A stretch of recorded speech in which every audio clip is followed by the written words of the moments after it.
We're talking Children of Men, 2005. What a great movie to work on. I so enjoyed this one.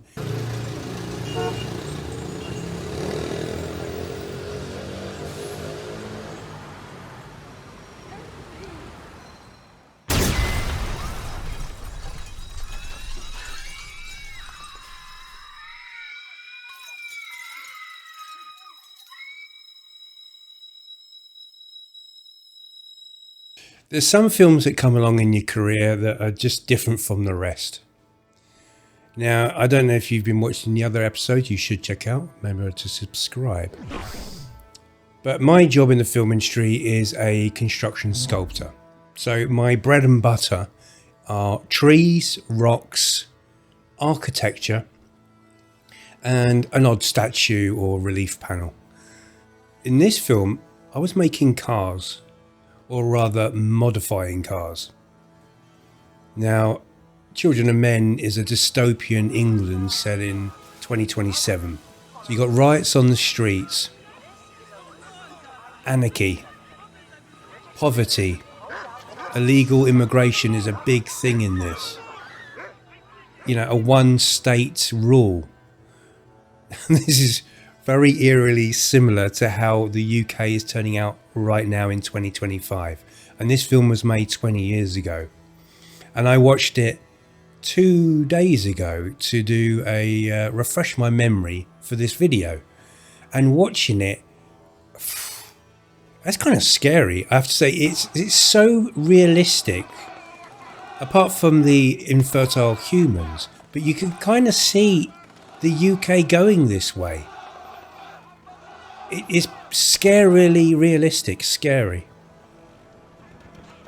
I got a call from Richard Smith, and Richard and I had worked on The Mummy in 1998. Anyway, he was head of the department. It was myself, Richard, and 2 other guys. We started the job, and things were so slow. And why was that? Well, because we had an art director who was a lovely man. But the drawings just weren't coming down. And we were spending a lot of our time, polishing tools, waiting. And then one drawing would come down, we'd get a car, 4 of us would start working on it, and we'd get it done fairly quickly with 4 of us. And we weren't using polystyrene, we were sculpting with like biscuit foam, and then putting fiberglass and filler and doing it straight onto the car. Ripping off panels and then reshaping them just to sort of make them look a bit different. But before you know it, that car would be done, and then we'd just be hanging around again. So, time is of the essence. And this art director, bless him, was taking his time. And I came in one morning, and this new guy walked in.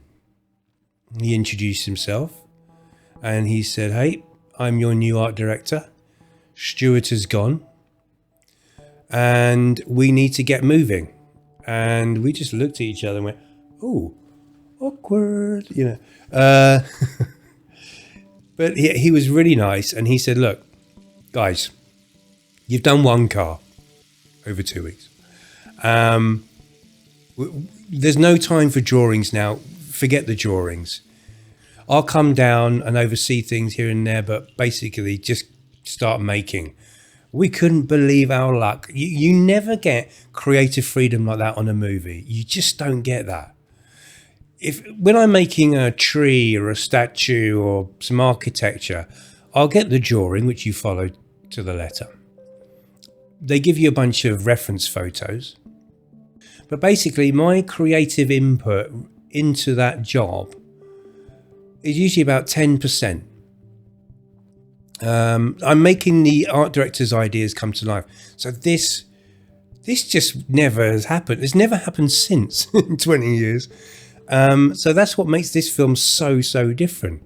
We really created those cars ourselves. It was a great experience. But the director, he didn't want any product placement. He was very, very, very insistent about it. In fact, someone told me they were on set and he could see what the product was. I can't remember what it was. But he ended up jumping on a car and screaming and shouting, "I don't fucking want product placement." Imagine that with a Mexican accent. So the only bit of product placement in it was a Bentley, which they hired. So we had to modify them quite heavily. I mean, you would think aging a car actually wouldn't be that hard, but it's a lot harder than you think. And you need to age it in a way so the camera picks it up. So we took a big mallet, smacking the panels of the car, and they just bounce back. You get a scratch, maybe a crack if you hit it hard enough. But basically, it'll just go out of line with a scuff mark. That's just not going to cut it. So we're like, right, well, what do we do now? Okay, let's take this car out on the back lot and we'll ram a forklift into it and see what happens. Which is what we did. I was getting paid to do this, by the way. A lot of money. Times were good. It was a great day, I tell you. So I'm in the forklift, ramming this car. And by the way, these body kits, they're not Fast and Furious, so get that out of your head. Trust me, the world's gone to crap. Getting some nice bling rims and getting it lowered and all that stuff. This is not happening. Not in this film. The streets are like rubble, a lot of it. There are riots every day. You know, it is really dystopian. So if you've not seen the film, I highly suggest you watch it. It's now kind of a cult classic now. There's some really cool, very long shots, but they don't cut away. There's one in the car where there's a load of action, and they actually got this camera from the States, which was mounted inside the car. So they did this sort of 4.5 minute camera shot in the car. You had, I think, 5 actors sitting in that car, which was on a trailer with a little driver at the front, almost like a go-kart seat up front, with this camera rig which they were moving around. It's an amazing scene. You can watch it on YouTube, just that shot.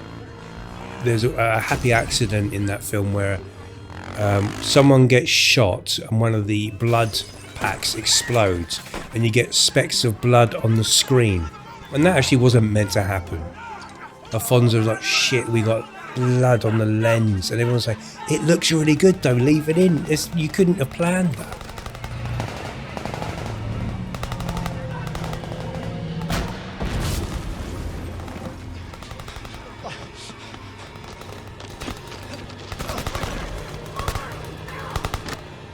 It was an incredible experience, I have to say, working on Children of Men.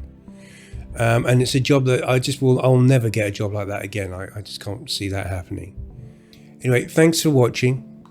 Remember to like and subscribe. Leave a comment. I'd love to hear your thoughts. And I'll see you on the next one.